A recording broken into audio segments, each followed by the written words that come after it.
Përshëndetje, po ndihni faqja 4, unë jam Jeta Kasemi. Unë jam Sali Doçi, do t'jemi së bashku për gjatë minutave ndihmë për të parë më gjërësisht zhvillimet kryesore në arenën ndërkombëtare, por në nisje të kësaj hapësire informative, do të ndalemi fillimisht tek ngjarjet kryesore në vend. Jo më tej me zhvillimet kryesore në rang ndërkombëtar. Izraeli përshkallëzon konfliktin në lindjen e mesme pasi nisi mbrëm një sulm në Iran duke goditur objektivat ushtarak dhe centrale bërthamore. Kryeministri Benjamin Netanyahu tha se operacioni synon të zmbrapsë ngërcënimin iranian ndaj Izraelit. Midis vendeve të goditura është edhe impjanti i uraniumit në Natanz, 6 baza ushtarake rreth Teheranit, si edhe u vran shefi i Gardës Revolucionare dhe 6 shkencëtar bërthamor. Izraeli sulmoi në orët e para të mëngjesit të kësaj premte e Iranin duke goditur objektiva strategjike në të paktën 8 qytete ku përfshiheshin impjantet bërthamore, fabrikat e raketave balistike dhe objektiva të tjerë ushtarak. Zëdhënësi i ushtrisë izraelite konfirmoi se rreth 200 avion luftarak izraelit morën pjesë në operacionin Luani në ngjitje, duke goditur më shumë se 100 objektiva në të gjithë territorin iranian. Sipas autoriteteve izraelite, në sulm u vran figura kyçe të ushtrisë iraniane, përfshirë shefin e shtabit të përgjithshëm të forcave të armatosura të Iranit, komandantin e emergjencave si dhe komandantin e Gardës Revolucionare, General Hossein Salami. Sulmi vrau gjithashtu edhe 6 shkencëtar bërthamor. Tel Avivi zyrtar njoftoi se ndërmori operacionin për shkak të rrezikut të cilin Irani kishte zhvilluar ndaj tij. Inteligjenca izraelite tha se Irani ishte gati të përfundonte procesin e prodhimit të 15 bombave bërthamore. Menjëherë pas nisjes së këtij operacioni, Izraeli shpalli gjendjen e jashtëzakonshme dhe mbylli përkohësisht hapësirën e tij ajrore. Flight Radar raportoi se linjat ajrore braktisën kalimin e hapësirave ajrore edhe të shteteve të tjera, duke përfshirë vetë Iranin, Irakun dhe Jordanin. Sirenat e sulmeve ajrore u dëgjuan në të gjithë Izraelin, ndërkohë që autoritetet ju kërkuan qytetarëve të strehohen në vende të sigurta. Irani u kundërpërgjigj sulmit izraelit duke shënjestruar këtë vend me 100 dronë ushtarak, të cilët u rrëzuan nga mbrojtja ajrore. Shpërthimet forta në Iran u raportuan pranë objektet pasurimit të uraniumit në Natanz, por Agjencia Ndërkombëtare për Energji Atomike thotë se nuk ka pasur rritje të nivelit të rrezatimit. Kryeministri izraelit Benjamin Netanyahu tha në një video mesazh se Tel Avivi zyrtar kishte hyrë në një moment vendimtar për historinë e Izraelit. Operacioni do të zgjasë aq sa është e nevojshme për të neutralizuar kërcënimin ekzistencial që paraqet Irani. Ky mesazh i Netanyahu tregoi se sulmet e Tel Avivit ndaj Teheranit do të vijojnë. Kreu i shtabit përgjithshëm të Izraelit theksoi se mijëra trupa izraelite janë mobilizuar dhe shpërndarë në të gjithë kufijt, ndërkohë lideri suprem i Iranit, Ayatollah Ali Khamenei, u zotua për një hakmarrje të ashpër, duke thënë se Izraeli do të ketë një fat të hidhur. Gjatë këtij sulmi, Izraeli goditi edhe të gjithë zinxhirin komandues të ushtrisë iraniane, shefi i Gardës Revolucionare dhe komandantë të tjerë si dhe 6 shkencëtar bërthamor iranian janë vrarë në këtë sulm.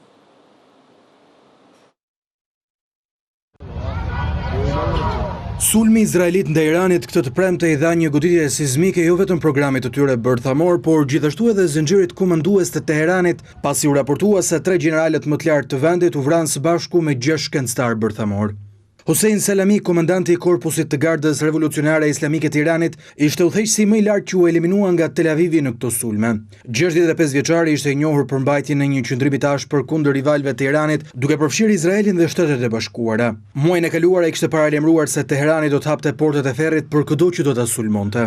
Sulmi izraelit vrau gjithashtu Muhammad Bagherin, shefin e shtabit forcave të armatosura të vendit. Bagheri ishte një ndër figurat kryesore ushtarake të Iranit, i cili kishte luajtur role kyçe në të gjitha operacionet kryesore të luftës që prej revolucionit islamik të Iranit në vitin 1979. Figura e tretë e lartë brenda udhëheqjes ushtarake të Iranit që u vra në sulmin izraelit ishte komandanti i shtabit qendror Gholam Ali Rashid. Rashid, i cili ishte përgjegjës për koordinimin e forcave të armatosura të Iranit në kohë lufte, njihet si një ndër personat me lidhje të ngushta me udhëheqësin suprem të Iranit Ali Khamenei. Për te udhëheqjes ushtarake u vranë edhe 6 shkencëtar të rëndësishëm bërthamor. 2 më të rëndësishmit prej tyre ishin Fereidun Abbas Davani, i cili kishte shërbyer si kreu i organizatës së energjisë atomike të Iranit nga viti 2011 deri në vitin 2023 dhe më pas kishte qenë pjesë e parlamentit nga viti 2020 deri në vitin 2024.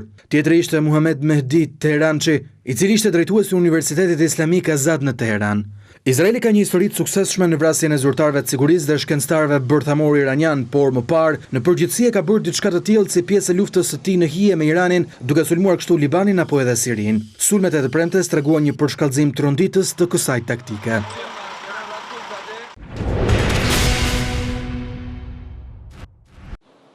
Ndalemi në një informacion të minutës së fundit. Ambasada izraelite në Tiranë ka njoftuar se gjitha shërbimet konsullore dhe ambasadat izraelite në mbar botën do të qëndrojnë të mbyllura si pasojë shpalljes së gjendjes së emergjencës pas sulmit që Tel Avivi zyrtar kreu ndaj Iranit. Në dritën e zhvillimeve të fundit, misionet izraelite në gjithë botën do të mbyllen dhe shërbimet konsullore nuk do të ofrohen. Në formular online është i disponueshëm për izraelitët jashtë vendit për të raportuar vendodhjen dhe statusin e tyre aktual. Ju lutem plotësojeni atë për të ndihmuar Ministrinë e Punëve të Jashtme që të qëndrojë përditësuar thuhet në njoftimin e selisë diplomatike. Në rast emergjencë ose fatkeqësie, kontaktoni menjëherë dhomën e situatave të ministrisë, kontrolloni rekomandimet e Këshillit të Sigurisë Kombëtare për vendin ku ndodheni aktualisht, si dhe udhëzimet e përgjithshme të sigurisë për izraelitët jashtë vendit. Vijon më tej njoftimi duke dhënë një paralajmërim të qartë se tashmë Izraeli është në një gjendje gatishmërie, por gjithashtu edhe në një gjendje emergjence, siç u shpall edhe nga autoritetet vetëm disa orë më parë pasi u krye pikërisht edhe sulmi ndaj Iranit.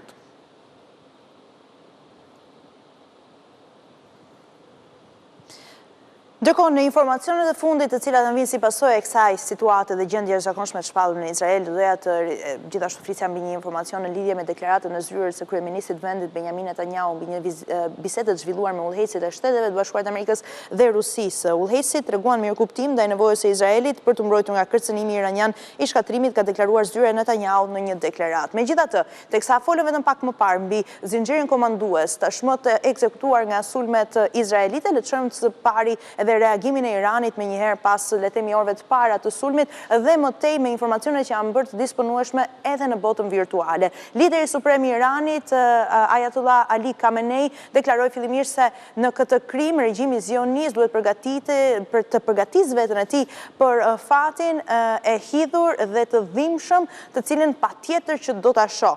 Dhe menjëherë pas edhe reagimeve flas gjithmonë në rrjetet sociale zyrtarisht, si për shembull në X, Ayatollah Ali Khamenei gjithashtu deklaroi dhe emërimet e reja për zinxhirin komandues, duke referuar shtabit të forcave të armatosura, Gardës Revolucionare Islamike të Iranit, por gjithashtu edhe të bazës Qatam al-Anbiya, pasi janë pikërisht kryetarët e tyre të cilët u ekzekutuan pas sulmit izraelit. Le të shohim së bashku një ndër një. Kreu i shtabit të forcave të armatosura është Abdul Rahim Musavi, vendosur i emëruar nga Khamenei, gjithashtu i bërë publike online. Gjithashtu, udhëheqësi i Gardës Revolucionare Islamike është Mohamed Pakpur, komandanti kryesor, dhe gjithashtu General Major Ali Shademani është komandanti i shtabit të Qatam al-Anbiya. Ndërkohë, sipas raportimeve të medjave në rajon, medjave vendase, mendohet se janë rreth 70 persona të cilët kanë vdekur si pasojë e sulmeve izraelite, ndërkohë që është një numër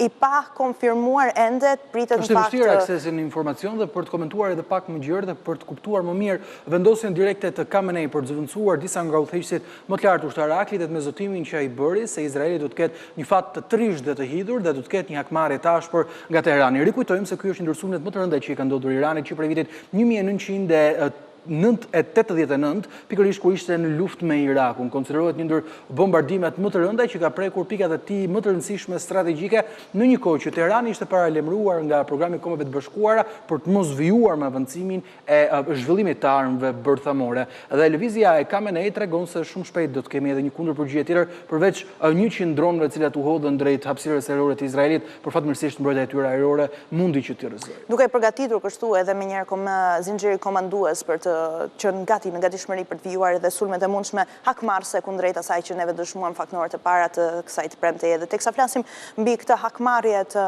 Iranit në xhamin Yam Karan është ngritur flamuri i kuq i hakmarrjes. Është parë nga gjithë banorët aty, një flamur i kuq mbi xhamin e shenjtë Yam Karan, një simbol i rrallë që përfaqëson thirrje për hakmarrje dhe drejtësi pas një gjakderdhjeje të padrejtë. Shihet si një paralajmërim për reagim të ashpër ndaj sulmeve të fundit. Flamuri i kuq sinjalizon se vendi është gati për përballje.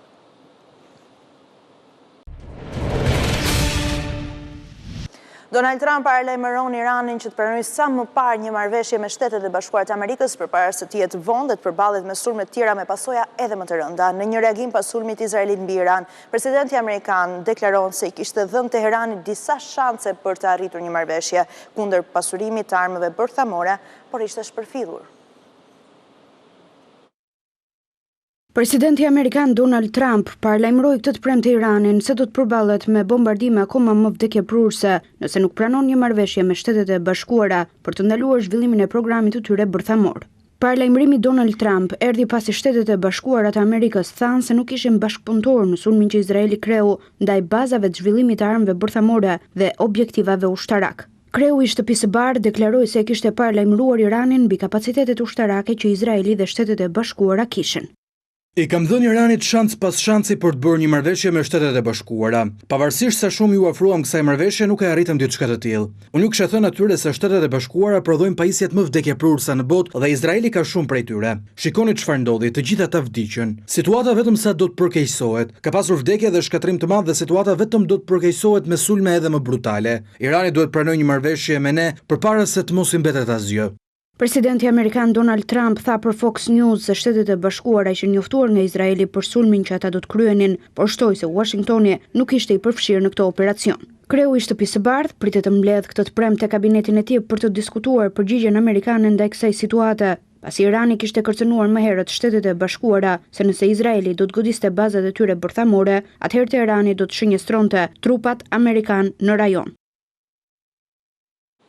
Por mediat ndërkombëtare shkruajnë se Izraeli ka refuzuar dhe shpërfillur këshillën e dhënë nga Donald Trump për të mos përshkallëzuar luftën me Iranin. Ky kundërshtim, sipas mediave të huaja dhe analistëve politik, konsiderohet një goditje e rëndë për figurën e Donald Trump, i cili erdhi në Shtëpinë e Bardhë me premtimin për të vënë paqen në Ukrainë apo edhe në lindjen e mesme, por që deri tani nuk e ka arritur një synim të tillë. Kryeministri Izraelit Benjamin Netanyahu sfidoi hapur presidentin amerikan Donald Trump me nisjen e një ofensive të gjerë ushtarake ndaj programit bërthamor të Iranit, sulm ky i cili sipas Tel Aviv ishte një sulm parandalues. Media ndërkombëtare raportojnë se në bisedën e fundit telefonike që Trump dhe Netanyahu kishin pasur në nisje të kësaj jave, presidenti amerikan i kishte kërkuar që të mos sulmonte Iranin. Ky kundërshtim i Netanyahut ndaj kërkesës së Donald Trump sipas France 24 është një goditje e rëndë mbi vizionin e presidentit amerikan. Media franceze shkruan se Trump erdhi në pushtet me zotimin për të qenë njeriu paqes, por diçka e tillë po pengohet nga aleatët e tij më të afërt ndërkombëtar. Shembuj të gjithës kësaj janë refuzimi që presidenti Vladimir Putin i ka bërë thirrjeve të Trump për një armë pushim në Ukrainë, apo rinisja e luftës në Gaza pas përfundimit të arritur përgjatë fundit të mandatit të Joe Biden. Vetëm disa orë përpara se Izraeli të sulmonte Iranin, Donald Trump kishte shkruar në rrjetet sociale se Washingtoni mbetej i hapur për të gjetur një zgjidhje diplomatike me Teheranin, sa i përket kërkesës së SBA-s që ky vend të mos ketë armë bërthamore. Steve Witkoff, i dërguari Donald Trump për lindjen e mesme, pritej të takohej këtë të diel në Oman me negociator amerikan, por pas sulmit izraelit mbetet e paqartë nëse këto negociata do të vijojnë. Përgjatë muajve të fundit, zërat e përçarjes së marrëdhënies së Donald Trump me kryeministrin izraelit Benjamin Netanyahu janë shtuar, veçanërisht pas vizitës që Trump mbajti në lindjen e mesme muajin e shkuar ku nuk vizitoi Izraelin. France 24 shkruan se njeriu që erdhi në pushtet me premtimin për paqe dhe një botë të begat nuk po bin dot ata që dikur i quante miq të tij, siç janë Vladimir Putin apo edhe Benjamin Netanyahu, që të ulin armët dhe të japin një zgjidhje konflikteve më të nxehta globale. Udhëheqësit europian kanë reaguar gjithashtu në të njëjtën linjë, duke bërë thirrje për të mos bërë luftë, por për të punuar me diplomaci. E le të shohim disa nga reagimet e tyre, duke filluar me kryeministrin britanik Keir Starmer, i cili ishte ndër të parët që në rrjetet sociale dha edhe fjalën e tij. Përshkallëzimi nuk i shërben askujt në rajon. Stabiliteti në linjën e mesme duhet të jetë përparësi dhe ne po angazhojmë partnerët për të ulur tensionet. Tani është koha për përmbajtje, qetësi dhe kthim në diplomaci. Ndërkohë ka pasur një reagim të qartë edhe nga kancelari gjerman Friedrich Merz, i cili ka deklaruar se ka pasur një bisedë telefonike me Benjamin Netanyahu, i cili e ka informuar atë rreth objektiveve të operacionit ushtarak. Programi bërthamor iranian shkel dispozitat e traktatit për mos përhapjen bërthamore dhe përbën një kërcënim serioz për gjithë rajonin, veçanërisht për shtetin e Izraelit, tha Merz në deklaratën e tij, ndërsa paralajmëroi kundër paqëndrueshmërisë rajonale. Gjermania është e gatshme të ushtrojë ndikim mbi palët në konflikt, duke përdorur të gjitha mjetet diplomatike në dispozicion. Qëllimi duhet mbetet parandalimi i Iranit nga zhvillimi i armëve bërthamore, shtoi kancelari më tej. I cili përmendin fakte dhe një punë të fundit të Agjencisë Ndërkombëtare të Energjisë Atomike që zbuloi se Irani nuk po i përmbushte detyrimet e tij bërthamore për herë të parë në 20 vite. Për këtë çështje ka reaguar dhe Organizata e Kombeve të Bashkuara, gjithashtu edhe sekretari i përgjithshëm Antonio Guterres, të cilët kanë shprehur se teksa monitorojnë zonën, janë gjatë gjithë kohës në kontakt për të kuptuar nëse ka nivele të shtuara të rrezatimit për shkak të sulmeve që kanë ndodhur në këto centrale bërthamore. Sipas raportimeve, nuk ka një rritje të nivelit të rrezatimit në terren, por nga ana tjetër ka qenë Antonio Guterres që ka bërë thirrje që të mos sulmojnë këto baza pasi është rreziku edhe më i shtuar. Teksa vijojmë për në vazhdën e reagimeve. Ndërkohë ka pasur edhe reagime të tjera nga bloku evropian për të vjuar më tej me Brukselin, ka qenë Ursula von der Leyen, e cila ka shkruar Europa u bën thirrje të gjithë palëve të ushtrojnë vetë përmbajtje maksimale, të ulin menjëherë tensionet dhe të përmbahen nga hakmarrja. Ajo ka thënë gjithashtu se një zgjidhje diplomatike është tani më urgjente se kurrë për hir të stabilitetit të rajonit dhe sigurisë globale. Sigurisht kanë vjuar reagimet në figura të tjera nga Bashkimi Evropian. Në të njëjtën qasje, si për shembull Kaja Kallas, shefja e lartë e Bashkimit Evropian, e cila gjithashtu ka shprehur se diplomacia është rruga për të ndjekur, por edhe Jean-Noël Barrot i Francës, i cili ka thënë se është thelbësore që të mobilizojnë të gjitha mjetet diplomatike për të ulur tensionet në rajon, të cilat janë fatkisisht në rritje. Përballje me protestuesit në Los Angeles, protestat kundër dëbimit të emigrantëve janë shtrirë në disa shtete amerikane. Brenda 24 orëve, vendosja e gardës kombëtare i kaloi si urdhër fillimisht nga Gjykata Federale e Guvernatorit të Kalifornisë, por Gjykata e Apelit ja riktheu sërish presidentit Trump të drejtën për të kontrolluar gardën deri më 17 qershor, kur do të zhvillohet seanca e radhës dëgjimore.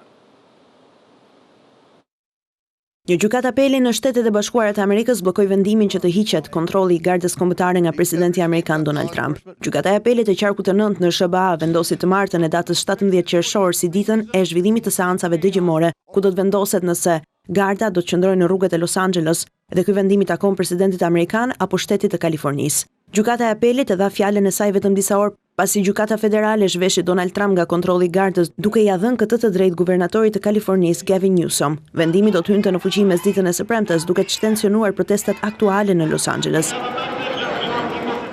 Zakonisht autoriteti për të thirrur gardën kombëtare i takon guvernatorëve, por ka rrethana të kufizuara në të cilat presidenti mund t'i vendosë këto trupa. Trump i federalizoi anëtarët e gardës kombëtare të Kalifornisë sipas një autoriteti të njohur si Titulli 10. Titulli 10 i lejon presidentit të thrasë gardën kombëtare në shërbim federal në rrethana të caktuara të kufizuara, të tilla sikur vendi është i pushtuar, kur ka një rebelim ose rrezik për një rebelim kundër autoritetit të qeverisë, ose kur presidenti nuk është në gjendje të zbatojë ligjet e Shteteve të Bashkuara. Gjykata Federale shprehu se vendosja e gardës në Los Angeles, ku po zhvillohen protestat kundër dëbimit të emigrantëve, është e paligjshme dhe shkel amendamentin e 10 të Kushtetutës amerikane. Urdhëri do të zbatohej vetëm për gardën kombëtare dhe jo marinsat, të cilët ende nuk janë vendosur në rrugë. Rreth 700 marinsa po trajnohen për trazira civile në stacionin e armëve detare Seal Beach në Orange County, Kaliforni. Gavin Newsom deklaroi se vendimi fillestar ishte një provë e suksesshme e demokracisë. Shtëpia e Bardhë kishte quajtur urdhërin të paprecedent dhe të rrezikshëm. Pas apelimit të Shtëpisë së Bardhë, pritet vendimi ditës së martë, ndërkohë që protestat kundër dëbimit të emigrantëve janë intensifikuar, pasi Trump thirrri gardën kombëtare dhe që atëherë janë përhapur në qytete të tjera, përfshirë Boston, Chicago dhe Seattle. Një fitore vogël për presidentin amerikan Donald Trump, i cili do me çdo kusht që të shuajë të gjitha protestat kundër vendimeve të tij për dëbimin e emigrantëve të paligjshëm në Shtetet e Bashkuara të Amerikës, në të cilën do piku ato janë ngritur, por patjetër kryesisht në qytetin e Los Angeles, në shtetin e Kalifornisë. Le të shohim se si ka reaguar Donald Trump kundrejt vendimit të gjykatës apelit, që i dhan fako deri në ditën e martë Donald Trump që të ekzekutonte të gjitha vendimet e tij në bazë të urdhrave kundrejt gardës kombëtare tashmë të vendosur në vendngjarje. Gjykata e apelit vendosi pikërisht këtë gjë dhe unë mund ta përdor gardën kombëtare që të ruaj qytetet tona në rastin e Los Angelesit dhe t'i bëj ato të sigurta.